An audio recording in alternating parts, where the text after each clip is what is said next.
Welcome to Another Words, the UCLA Tarjan Center's Plain Language podcast, where we interview our speakers from the community lecture series. I am Holly Oliver, the disability rights advocate at the UCLA Tarjan Center, and I will be your host for this episode. For more information, please visit our website, tarjancenter.org. It is spelled Tarjan center.org. I want to welcome Dr. Elizabeth Laugeson. Dr. Laugeson is a clinical professor in the Department of Psychiatry at UCLA. She's also a licensed clinical psychologist. Dr. Laugeson is the director of the UCLA Tarjan Center. This is a university center for excellence in developmental disabilities. She is also the founder and director of the world-renowned UCLA Peers Clinic. Peers is an evidence-based program. It provides parent-assisted social skills training program from preschool to adulthood. Peers serves individuals with lifelong neurodevelopmental disabilities, such as the autism spectrum disorder. These are conditions that start as early as childhood and affect how individuals experience the world. Peers is now in over 150 countries. It's available in 12 languages. Major media, such as the LA Times, the New York Times, and major television stations, have praised this work. Dr. Laugeson has received many awards and honors and authored 4 books. Her list of accomplishments is way too long to list here, so please visit our website, tarjancenter.org, to learn more. Before we start, thank you so much, Dr. Laugeson, for joining us today. Thank you so much, Holly, for inviting me. It's so fun for me to be here having this little chat with you. I see you all the time at the Tarjan Center, but this is my first opportunity to be interviewed by you. So thank you. Yeah, I know. It's hard to believe it took me this long to interview you when I've interviewed some of you guys a few times. Lucky me. I'm ready to go. All right. As someone who's on the autism spectrum, I want to disclose that I'm a graduate of several UCLA Peers programs, including Peers for Adolescents, Peers for Young Adults, Peers Bully Proofing Boot Camp, and Peers for Careers. I am also senior fellow, coach, mentor of the UCLA Leadership and Advocacy Academies. Completing these programs have been life-changing for me, and it made it possible for me to graduate with honors from college, get and keep my current position at the Tarjan Center. This new partnership and pathways to employment is very much needed, as I meet so many people on the spectrum who want and need meaningful employment.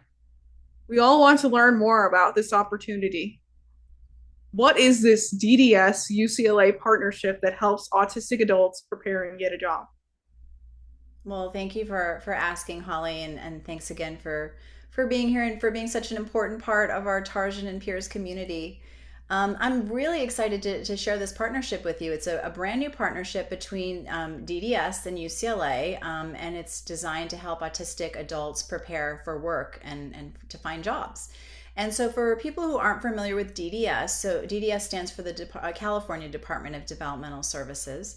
DDS works with regional centers across California to provide services and supports to people with developmental disabilities. And so the UCLA Tarjan Center and DDS are working together to create better pathways essentially to employment for autistic adults. And the goal isn't just to help people find a job. We also want to give people the skills and support that they need to be successful at work. And so there's kind of like 5 main parts of the program. We teach advocacy skills through the UCLA Advocacy Academy. We teach job-related social skills through Peers for Careers. We provide individual coaching to all of the participants, and these coaches are advocacy coaches and career coaches, and they even include individuals with intellectual and developmental disabilities who are already existing disability rights leaders. Then we also provide opportunities for paid internships, both at DDS and UCLA. And then on top of all of that, we also provide training to staff and to supervisors at DDS to create a more neuro-inclusive workspace. So, this program isn't just working with autistic adults, it's also working with employers. We want, autistic adults to be prepared for the workplace, but we also want the workplace to be prepared to support autistic employees. This program will help many people. It helps employers, trains staffs, and has training for autistic adults. Too many autistic adults do not work or do not have a good job. That's very true. We're gonna change that. We're gonna work to change Oh, that. yeah, absolutely. Yeah. What is disability advocacy for those listening who need a simpler explanation? Yeah, I mean, very good question. So advocacy simply means, speaking up to make things better. So sometimes advocacy includes speaking up for yourself, right? We call that self advocacy. So that could include things like, asking for accommodations in the workplace. That could involve, talking to a supervisor or an employer and letting them know what you need to do your job well, right? So that's self advocacy. Other times, advocacy could, mean speaking up for other people, maybe other people with disabilities, or just trying to make a bigger change, in the community. So an example of that would be, speaking to lawmakers about some problem, maybe asking an organization to change some rule or policy, right? Or, that also can include sharing your own story, to help people understand why something needs to change. But really, I think the important idea is that people with disabilities should have a voice in decisions that affect their lives. And so in our advocacy academy, we help people learn how to sort of use that voice, right? I think often our personal experiences can be really, really powerful, especially when you use them to help make things better for whether it's yourself or other people. So I think that sort of sums up advocacy. That was very helpful. What is the Advocacy Academy and how does it work? Yeah, well, this is a really exciting program that helps people with developmental disabilities become stronger advocates and even ultimately leaders. We used to call it the Leadership Academy for that reason, but advocacy is really kind of what we're all about with this program. And we have participants who learn about, disability history, disability rights. They learn about laws and government, and these are all parts of advocacy that are really important. They also learn how to speak up for themselves and for other people as part of this advocacy academy. And probably the biggest part that they learn in this program is how to tell their story.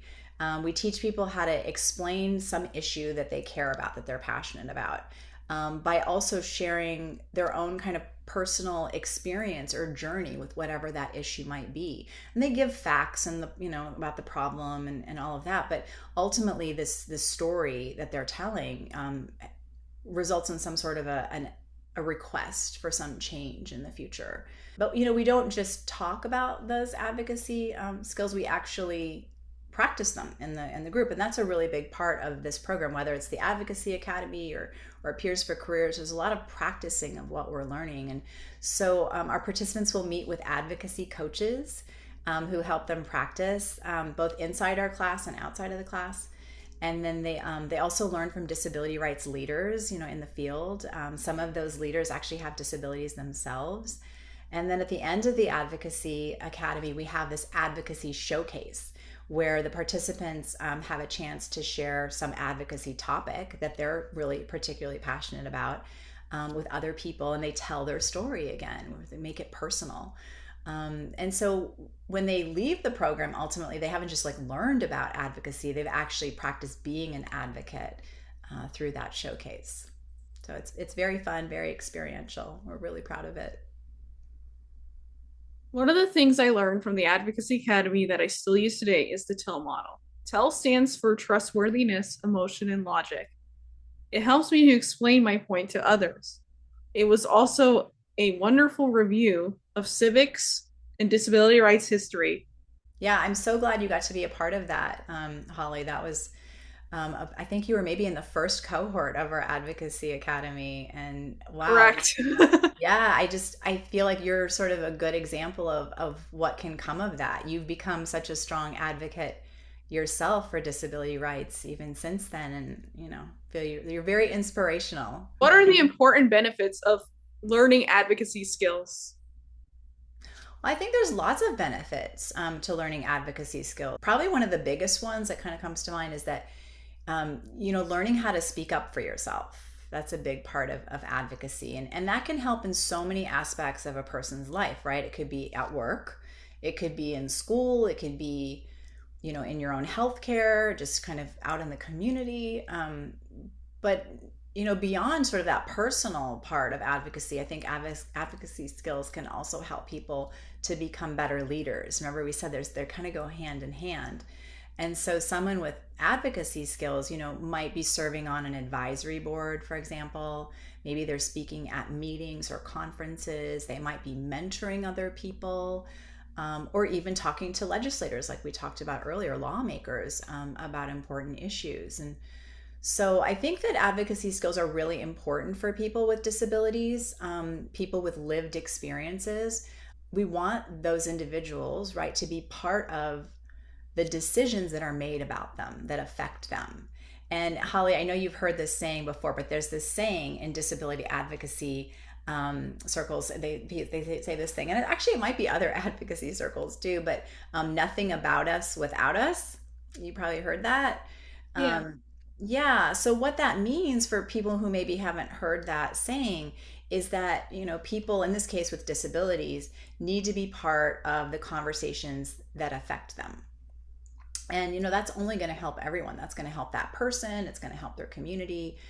People who have lived experience with disability understand things that, other people may not understand. And so we're, again, really proud of this advocacy academy. But, at UCLA, we don't just develop programs, we also research them. And so the Advocacy Academy has been researched, and our findings have been very encouraging. We found that people at the end of the program definitely knew more about advocacy and laws that affect the disability community. They also felt a lot more confident in their advocacy skills. They showed a lot of growth in their leadership abilities. And also felt more ready, more prepared to become advocates and mentors in their communities. So I think advocacy is all about, having a voice and knowing how to use that voice to create some positive change. I agree. It makes me hopeful for the future that more advocates can get involved and more neurodiverse voices will be heard. Yeah. What is the Peers for Careers program and what role does it play for career preparation? What has been its success rate? Yeah. Well, Peers for Careers is a program that I developed at UCLA to teach autistic adults the social skills that they might need to find and keep a job. And, I don't know if a lot of people have thought about this before, but there's a lot of unwritten social rules, in the workplace, really in kind of every social setting, but the workplace in particular has a lot of these unwritten social rules, and most people are never directly taught, these rules. But in Peers for Careers, we actually make those rules much more clear and explicit. We teach people things like how to choose a career, how to make a resume, how to apply for a job, how to interview for jobs. Those are a lot of skills kind of related to finding a job or getting a job. But once someone gets a job, there's also a lot of skills that they need for keeping that job, right? So, for example, we might teach things related to disclosing or sharing differences or diagnosis, if that's something they choose to do. How to ask for accommodations in the workplace, how to handle stress, or how to deal with conflict in the workplace, and just kind of navigating or understanding the social culture that comes with the workplace. And just like with the Advocacy Academy and Peers for Careers, we've also done a lot of research on this program. We don't want to just develop programs and sort of share them with people without making sure that they work. Our participants in our Peers for Careers program have shown a lot of improvement in their job-related social skills. Those skills remained over time. We also found that participation in employment-related social activities, things like internships, volunteer positions, and also paid employment doubled over the course of the program, which we were very proud of. And I guess what that research tells us is that, these skills can be taught, and people can use them to find and keep jobs. As someone who graduated from this program, which led to my career, I want to thank you, Dr. Laugeson, Oh, for this program. sweet. Thank you, Holly. You're always so sweet and grateful. I appreciate that. I'm just so glad that it brought us together and that we have the ability to work with each other now and help others. Yeah, I know. I never thought in a million years that the person that helped me when I was in such a pickle during high school, constantly getting picked on, made me feel better about myself. Oh. I really owe it a lot to you just because that's what really literally happened. I think in that point in my life, I was not doing well, and you helped me feel better. Well, that means so much to me to hear you Mm-hmm. say that, and I'm just so glad that the universe put us together to Mm-hmm. not only help you but to help others as well. Mm-hmm. What makes this program different from other job training programs? Oh, so many things. One thing I think that makes the program different is that we're not just focusing on one area of employment. A lot of programs they kind of like focus on this one targeted area, but we're looking at a whole pathway to getting and keeping jobs. And so, for example, we teach job-related social skills and peers for careers. So that's kind of the soft skills, the social skills of finding and maintaining employment. Then we teach advocacy, right, and leadership skills through the Advocacy Academy. We mentioned, I mentioned earlier that we also provide very individualized coaching for the advocacy coaches and the career coaches. And again, many of these individuals that are providing the coaching are actually individuals with intellectual and developmental disabilities. They're already established disability rights leaders.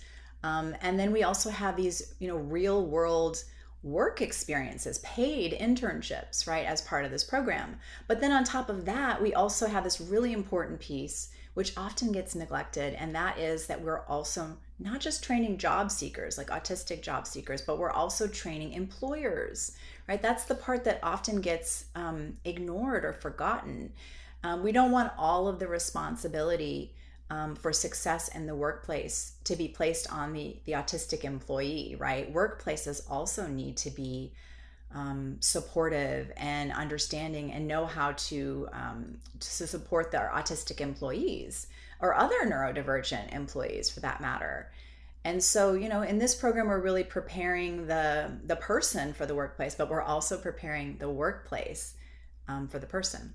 And I think that's what makes the partnership with UCLA and with DDS so special. It's bringing things like training and advocacy and coaching and job experience and employer, education and training all together. And instead of expecting one program to do everything, which rarely happens, right? We're combining forces and kind of approaching this from multiple angles. This program makes it easier to find a job because you work on what you enjoy and learn the skills to get there. Mm-hmm. The role playing is great practice, and I enjoy the video examples. Yeah, for those who don't know, we do role playing demonstrations in all of our peers groups, and Dr. Alina Vatesman is in a lot of those. She actually wasn't Dr. Alina Vatesman when she first filmed those role plays. She was a student at the time, but we continue to use a lot of her videos, and they're very entertaining and also very informative. So I'm glad you like them, Holly. Mhm. What are the employment supports and how are they used in this program? Employment supports are basically just kind of different kinds of, help that can make it easier for someone to succeed at work. That's the definition kind of employment supports. And so there's a lot of different employment supports that we use in these programs. But one that I think is particularly important is having a career coach. So a career coach is someone who could help our participant, practice the skills that they're learning in our groups, maybe work towards some kind of employment goal, whether it's creating resumes or applying for jobs, but basically using what they're learning in the real world, right? So an example of this might be, I just mentioned resumes. So a person could learn how to make a resume by taking our class, right? But they also might need some extra support to kind of customize that resume for a particular job. And that's one of the things that we teach people to do is you don't want just this generic resume that sort of is supposed to fit with everything. You want to customize that resume for whatever job you're applying to. And so the idea is that, this career coach could help that individual outside of our class to apply those skills in a very individualized way. And just to kind of add to the importance of this whole career coaching thing, we looked at this in our research. We've looked at sort of whether or not someone has a coach versus not having a coach, and are there different outcomes in the program, and how long do they have this coach, and looked at all these different coaching dynamics. And what we found was that having a consistent career coach across the entire program is especially helpful for people who haven't really had any work experience prior to coming into our program. I mean, it kind of helped everybody, but that's the group that really needed that career coach, was the ones that didn't have any work experience before coming to us. And in one study, we actually found that 73% of people who had a career coach throughout our entire program were involved in some type of employment related activity by the end of our study. 73%. That is pretty promising. So I think that the takeaway, Wow. right? I mean, that's a big, when you think about, especially, Yeah, and I mean that was huge too. I mean, if it weren't for my coach, I don't think I would have gotten the job. I mean, honestly, we all have coaches in life. We might not call them coaches, but we Yeah. all we all do, whether it's a parent or a sibling, some other family member, maybe a friend, maybe a peer. But that's a very important aspect to successful employment. And so I think the takeaway message from that research, because you're always getting messages from the research, they're telling what's working, maybe what's not working. And that research tells us that different people need different amounts of support, and also different types of support. So maybe not everybody needs a career coach the entire time they go through the program, but we know people who are coming in without any employment related experience, they're going to need that coach differently. Ultimately, our goal is to give each person the help that they need to become as successful and as independent as they can in the workplace. That's going to be the number one goal, but that's going to be different for each person, and that's why we have to individualize these programs, even with our coaching. This is important because they provide supports for people who need a little help. Some Yeah, might struggle or even need to learn how to ask for accommodations on the job. right. Absolutely. And I love that you're sharing that, you yourself have really benefited from that coaching experience. And Oh um, yeah. I Mhm. think that's very inspirational. Who can become a part of this program and how do they apply? We have a lot of different programs at the Tarjan Center and at the Peers Clinic. This particular program that we're talking about, where we're partnering with DDS and the UCLA Tarjan Center, this is designed for autistic adult job seekers who are actually served by the California Regional Center system. So they need to be clients of the regional centers. And if you're not familiar with that, regional centers help coordinate services for people with developmental disabilities in the state of California. But that's very specific. So what I would encourage people to do is, if they are interested in enrolling in one of these programs, to contact the UCLA Tarjan Center or the UCLA Peers Clinic directly, and we can explain what programs are currently available, because there's more than just even what we're talking about now. We can share a little bit more about who can participate, and also how to apply. What do you hope individuals in the program will gain by the end of it? Oh, wow. I mean, so many things, right? I hope that people leave the program with workplace and advocacy skills, right? That's the big goal. And I hope they have greater confidence, more work experience, and also more employment and advocacy opportunities, right? That's very important. And not just beyond our program. We're going to provide these paid internships, but what happens after that? I obviously want people to know how to look for a job, and how to apply for a job, and interview for jobs, and all of those things that help them to thrive at work. That's super important. But I also would really love for people to be able to recognize through this program their own strengths, and be proud of what they can bring to the workplace. I don't think we talk enough about all the strengths that exist among neurodivergent thinkers, and all of the benefits they bring to the workplace. That's like a very important goal for me. And it's hard to kind of put that on paper or to research that, but it's such an important part of what we're doing. I also want people to know how to advocate for themselves and for their community. And that might mean, asking for help or accommodations, like we were talking about earlier, if they need those. But it also might involve, speaking with lawmakers, and really things that change, move the needle, change how people with disabilities are treated. Whatever works, for that person, I want them to be strong advocates. And I also want people to have more opportunities. Paid internships are a very important part of this partnership. I want it to extend beyond that. When people get a chance to take the skills that they're learning in the program and use them in the actual workplace, that's when we know that we have success. So I guess ultimately the goal isn't just to complete the program. We want people to be moving towards meaningful employment, as a byproduct of this program, get jobs where they can contribute and be valued, and earn money, right, and be a part of their community. They need to earn good money, Yeah, I don't want all these people that have disabilities get fixed incomes anymore. It's so unfair. yeah, They agreed. need to make the same amount of money as everybody else. That's right. Right, and be valued for all of the amazing Yes, contributions that you exactly. can make.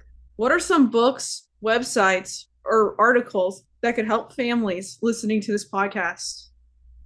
Yeah, there's so many resources I think that can be helpful.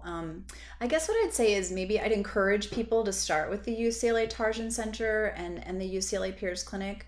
The Tarjan Center has information and resources for people with developmental disabilities and their families on our website and on our social media as well. The Peers Clinic also has a lot of information about research supported or evidence based social skills programs, including programs for adults. Also on our website and our social media. So that's a good place to start. People can also look for information from the California Department of Developmental Services, or DDS website. They've got a very nice catalog of resources there. And also their local regional center. If this is someone in the state of California, you probably are linked up with a local regional center. They often have a lot of great resources as well.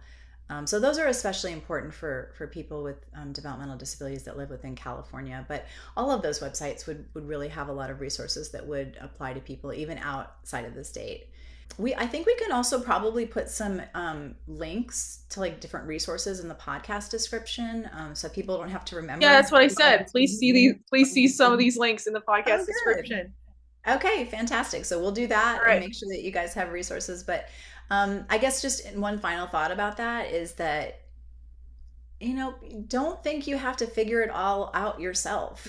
There's a lot of programs and people who can help you learn about these skills and find supports and help you to move towards your goals. So we encourage you to reach out. We'd love to be of help.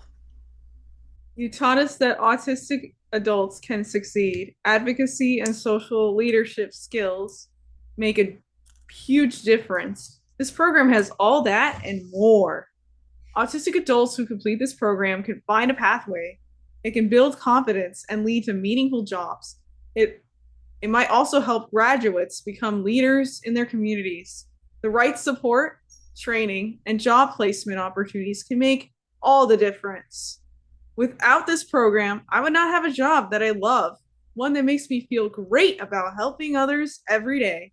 Thanks for all you do, Dr. Laugeson, and I'll see you all next time.